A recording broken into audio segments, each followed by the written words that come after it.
Табиғат біздің достымыз рубрикасының бүгінгі санында бүркіт хақында бірқанша мағлұматларға ие боламыз.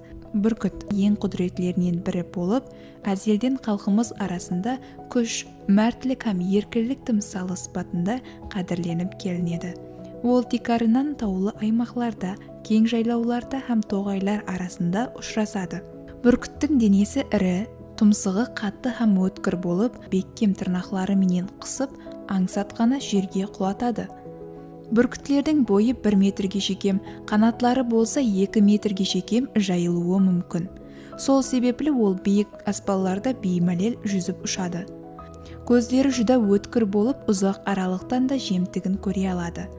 Әдетте ол қоян, түлкі, сағал, хәтті кейде киік балаларын да аулайды.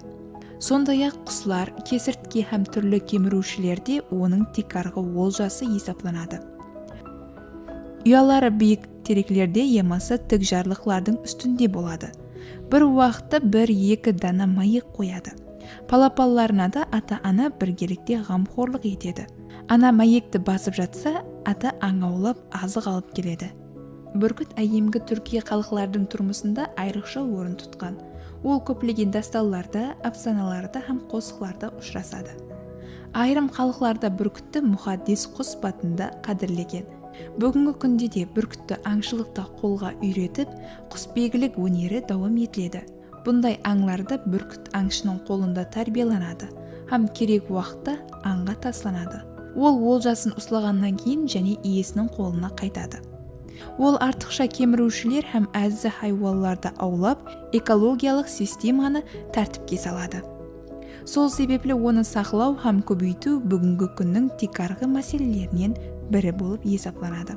Халқымыз бүркітті аспан хүкімдары, еркіндік тымсалы деп атап келеді. Ол биік тауларда ұшқанда адамға күш бағышлайды, рухын көтереді. Соның үшінде бүркіт хақында қосық, нақыл-мақал һәм көріністер көп төретілген. Достар, табиғат біздің достымыз рубрикасының бүгінгі санында бүркіт хақында бірқанша мағлұматларға ие болдыңыз.